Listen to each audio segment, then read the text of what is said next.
Bonjour, je vais proposer la résolution numérique des équations obtenues dans l'exercice 9 du TD18. Alors je vous remontre l'énoncé. Dans cet exercice, on vous propose un modèle qui explique la formation du champ magnétique terrestre. Alors ce modèle est vraiment simple, il n'explique pas l'inversion du champ magnétique terrestre. En fait, il faut le complexifier un petit peu ce modèle pour, euh, pour expliquer l'inversion du champ magnétique terrestre. Donc c'est déjà arrivé dans l'histoire de la Terre. Et je vous montrerai ça un peu plus tard dans la vidéo. Alors je vous remontre les équations qu'on avait obtenues. Alors ça c'est la suite. Les équations, elles sont là. Voilà, elles sont juste là, en bleu et en noir. En bleu, vous avez l'équation électrique et en noir, l'équation mécanique. Donc on va résoudre ces équations-là. Alors vous pouvez remarquer qu'on arrive très facilement à isoler des dI sur des 2t qui dépendent de I et de oméga. C'est un petit calcul tout simple, hein, le RI je le passe de l'autre côté.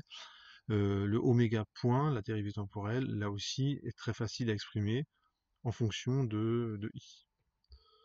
Donc je vais vous montrer comment on peut résoudre numériquement ces équations. Alors, on commence avec le programme. Donc je commence par importer des modules qui me seront utiles, hein, les modules standards.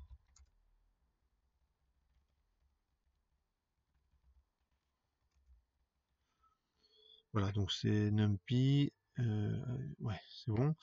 Ensuite, je commence tout de suite, je rentre dans le vif du sujet.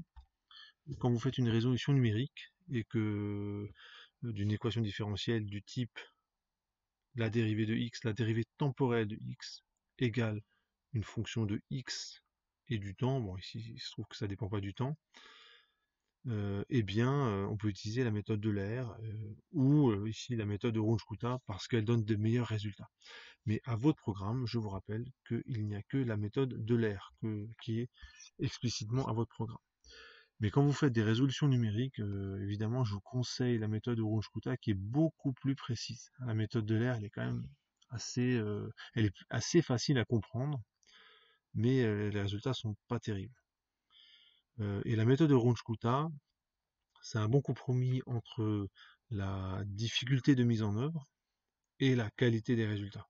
On peut faire mieux que Runge-Kutta, mais les efforts à fournir, au bout d'un moment, ils sont trop importants, on va dire. Donc, c'est un bon compromis. Et c'est ce que je vais vous proposer dans le code qui va suivre. Donc, l'objectif de la fonction f, c'est de prendre le vecteur x. Je vais vous dire ce qu'il y a dans ce vecteur et de renvoyer sa dérivée temporelle. Alors, mon vecteur x, il a comme première coordonnée oméga, donc la vitesse de rotation du cylindre, et l'intensité I qui circule dans le circuit.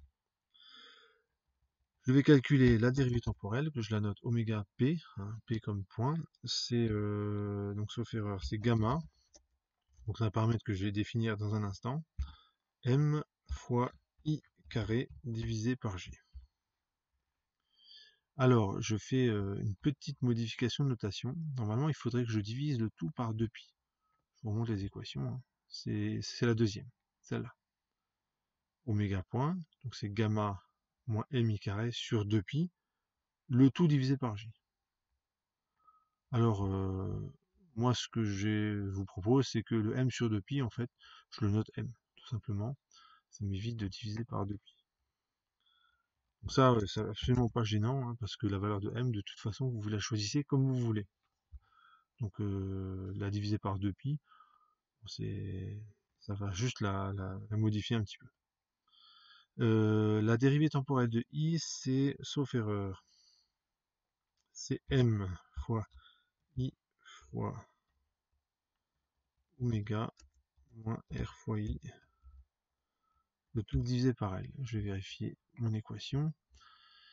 Donc c'est mi, donc là aussi m sur 2pi, en fait, je l'ai noté m dans le programme, donc c'est m fois i fois oméga moins ri sur L. Je vérifie, c'est un moins ri sur L. C'est bon. Je définis le vecteur x point.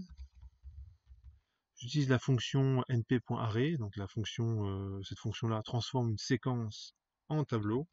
La séquence, c'est une liste qui va contenir respectivement oméga points et i points. Et je renvoie x points. Donc quand je suis arrivé là, j'ai fait le gros du travail. Parce que tout ce qui suit, en fait, c'est toujours la même chose. Quel que soit le problème que vous allez étudier, le gros du boulot, il est là. Alors ici, en fait, on voit qu'il n'y a pas grand-chose à faire. Et tout le reste, il y a une dizaine de lignes de code, c'est juste, c'est toujours la même chose. Il faut définir les paramètres, gamma, m, j, l, r, etc. Mais c'est toujours la même chose. Alors les paramètres, je les ai déjà préparés. Parce qu'évidemment, il faut leur donner des valeurs qui marchent bien, hein, qui donnent des résultats qui sont corrects, qui sont entre guillemets intéressants, hein, des courbes. Donc il faut y aller un petit peu à tâtons, il faut les modifier un petit peu avant de trouver une courbe qui soit satisfaisante. On voit qu'on a 5 paramètres, on se rend compte que on aurait pu en cherchant des paramètres indimensionnés et remarquer qu'en fait il y a pas, les 5 paramètres ne sont pas indépendants. Ainsi par exemple M et L, vous les multipliez tous les deux par 2, ça change pas fondamentalement l'allure des courbes. Hein, donc c'est une étude que j'ai pas faite mais que vous pouvez faire. Hein. Et dans le sujet que je vais vous montrer, hein, c'est un sujet qui est tombé en 2004 là-dessus. Et bien justement, il y a toute une partie là-dessus. On prend les équations et on fait apparaître des paramètres adimensionnés. Donc là, je le fais pas. Hein, alors je définis, allez, je prends 10 000 pas de simulation. Je définis l'instant initial et l'instant final de ma simulation. Allez, 0, 30. Je définis la liste des instants, la séquence des instants. Donc T0, T1, N. Donc l'un c'est pour linear space. Donc on prend n valeurs entre T0 inclus et T1 inclus. Et ça donne ma séquence. Fonction bien pratique.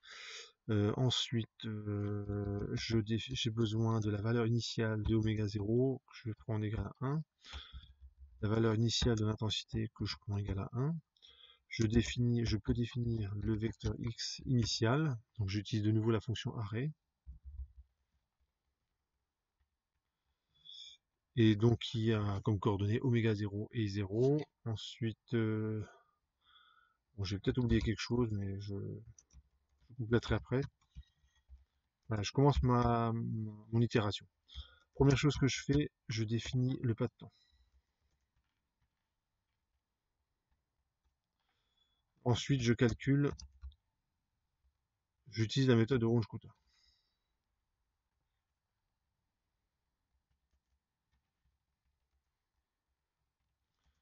Et j'utilise la méthode de Runge-Kutta d'ordre 4. Cette méthode-là, elle n'est pas votre programme. En revanche, si on vous donne le schéma numérique, vous devez être capable de le mettre en œuvre. Je vous montrerai après ce que ça donnerait si on utilise la méthode de l'air. C'est beaucoup plus simple, hein, évidemment, et moins précis.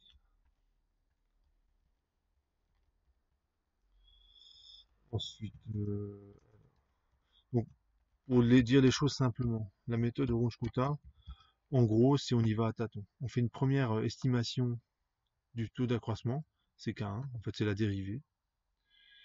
Et ce qu'on fait, c'est qu'on va explorer un petit peu plus loin et on recalcule une valeur K2 pour mieux estimer le taux d'accroissement, et puis on recommence. Puis on recommence une quatrième fois.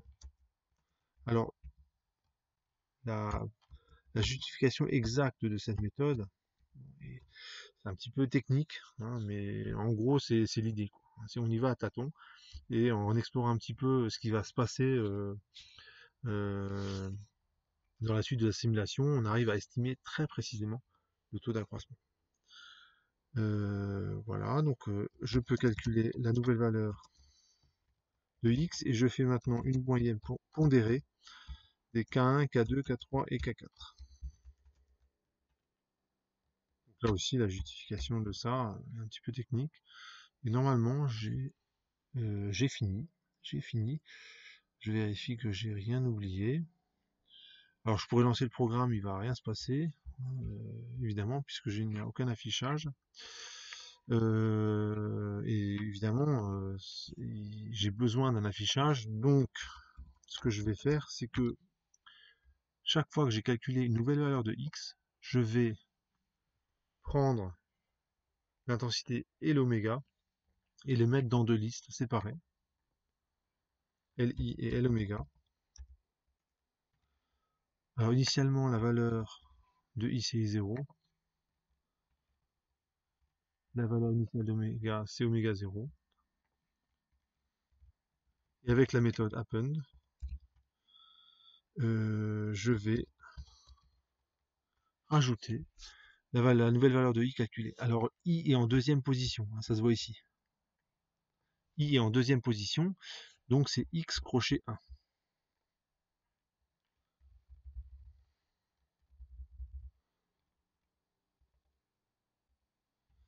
Et oméga est en position 0. Donc voilà, il n'y a plus qu'à afficher la courbe.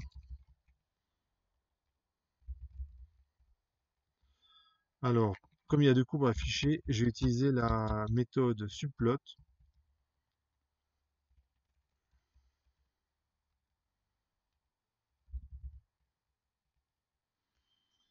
Subplot.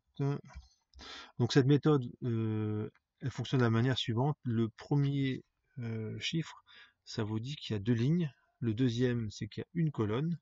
Et le troisième, c'est la position 1 de mon graphe.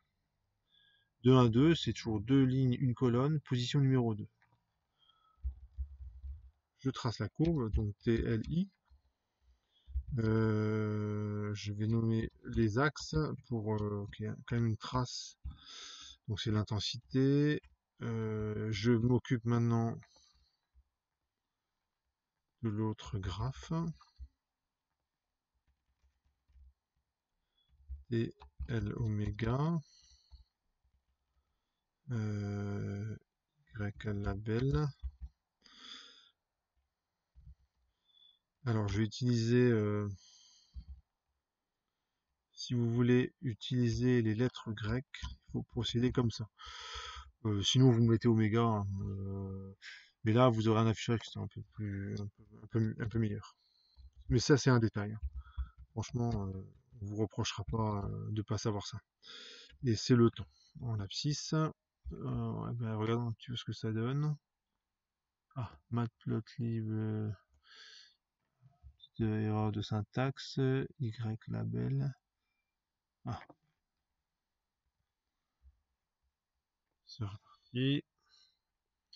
Voilà, très bien. Donc voici la courbe. Donc oméga augmente, puis diminue très fortement, et ça correspond en fait à un pic d'intensité. Hein. Donc à ce moment-là, d'une certaine façon, bah, ça veut dire que le champ magnétique est très très fort. Puis le champ magnétique redescend, puis oméga réaugmente, et puis de nouveau un pic d'intensité. Voilà ce que donne la simulation numérique, et ça correspond aux courbes qui sont tracées dans le sujet que je vais vous montrer dans un instant. Hein, donc ça conforte mes résultats, enfin les résultats que je vous montre à l'instant. Alors le sujet, je vous montre. Voilà, je vous montre le sujet. Donc c'est bon, vous regardez toutes les écoles, Pont Chaussée, Super Héros, Mine de Paris, technique avancée, etc., etc. Bon bref, vous avez une première partie, voilà, vous reconnaissez le schéma qui est dans l'énoncé de TD. On vous donne les équations que l'on a établies, hein, donc dans le sujet on vous les donne certainement pour pour rassurer les candidats, hein, parce qu'on a vite fait de faire une erreur de signe ou de pas être tout à fait sûr de soi, donc c'est quand même bien de donner les équations. Ensuite, une partie où on fait apparaître des paramètres adimensionnés. Ça, je vous en ai parlé. Des petits calculs. Et regardez la courbe qui est juste à droite, là où je bouge la souris, bah, c'est exactement ce que ça ressemble à ce que je vous ai montré en simulation. C'est-à-dire que l'intensité, elle a des pics, et oméga augmente, et puis lorsqu'il y a un pic d'intensité, oméga diminue très fortement, et puis on recommence. Et ainsi de suite. Ensuite, une étude de stabilité, parce qu'en fait, on peut montrer qu'il y a des solutions à mon système d'équations, je vous le remontre, voilà, qui est là. Il y a des solutions où oméga et i sont constants. Elles sont faciles à trouver, hein.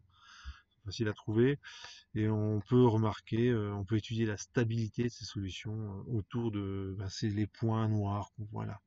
C'est le portrait de phase qu'on voit à gauche, l'équivalent d'un portrait de phase. Là, je vous montre, c'est la suite du sujet, un modèle un tout petit peu plus compliqué qui permet d'expliquer l'inversion de l'intensité, donc l'inversion du champ magnétique terrestre. C'est un modèle là aussi très simple, mais qui permet d'expliquer ça, ce que ne pouvait pas faire le modèle d'avant. Alors les calculs, voilà, je les ai faits, je vous les montre. Voilà. Le schéma, hein, avec les deux circuits, première équation électrique pour le circuit 1 en noir, puis les calculs pour l'équation mécanique du circuit 1. Donc en fait, ça ressemble beaucoup à ce qu'on a déjà fait dans l'exercice de TD. L'équation mécanique 1, puis re-équation électrique, re-équation mécanique pour le circuit 2. Et voici le système d'équations à résoudre. Voici, il y en a 4 des équations. On peut faire une résolution numérique. Et je vous montre ça tout de suite. Voilà, le programme il est là. Donc la fonction f, elle est un petit, il y a deux lignes de plus en fait. Le vecteur x, il a deux composantes de plus, oméga 1, oméga 2, i1 et i2. Alors ce que vous remarquez, enfin ce qu'on peut remarquer, c'est que oméga 1 et oméga 2, en fait, c'est la même variable. Parce que ça vérifie la même équation, et vérifie la même équation différentielle. Donc oméga 1 et oméga 2, c'est la même chose à une constante près. Donc, vous pouvez très rapidement vous en convaincre. Une fois qu'on a fait la fonction f, ben en fait c'est quasiment la même chose, hein, le programme. On affiche la courbe, je vous montre les résultats. Un résultat. Donc les deux premières courbes, c'est l'intensité. Alors ce que vous remarquez, c'est que l'intensité, elle est positive, mais elle peut aussi être négative pour I1 et pour I2. Donc ça peut expliquer I1 positif, c'est par exemple pôle Nord en haut, hein, enfin en haut sur une carte, et lorsque I est négatif, hop, on a inversion du champ magnétique terrestre. Donc c'est des choses qui sont déjà arrivées au cours de l'histoire de la Terre. I1, I2, et puis les deux oméga c'est la même courbe à une constante près.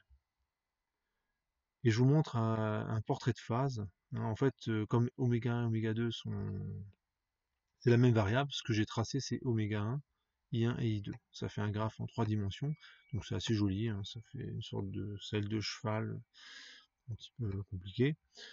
Et donc on peut obtenir toutes sortes de courbes, enfin des courbes qui ressemblent, en faisant varier un petit peu les paramètres. Alors je vous montre les courbes proposées dans l'énoncé à la fin, voilà. Donc avec les paramètres proposés dans l'énoncé, vous avez oméga et i. À gauche, c'est certainement l'intensité, I1 ou I2, et ce qu'on voit, bah, c'est qu'une fois elle est négative, une fois elle est positive. Quand on a une inversion d'intensité, en fait, on a une inversion du champ magnétique dans ce modèle-là. Et là, vous avez l'équivalent en 3 dimensions, hein, I1, I2 et oméga. Alors, je ne sais pas ce qu'est X, Y et Z, hein, il faudrait lire l'énoncé. Mais bon, c'est à peu près le même genre de cours. Voilà, donc j'ai à peu près fait le tour de cet exercice, enfin, pour la partie simulation. Voilà.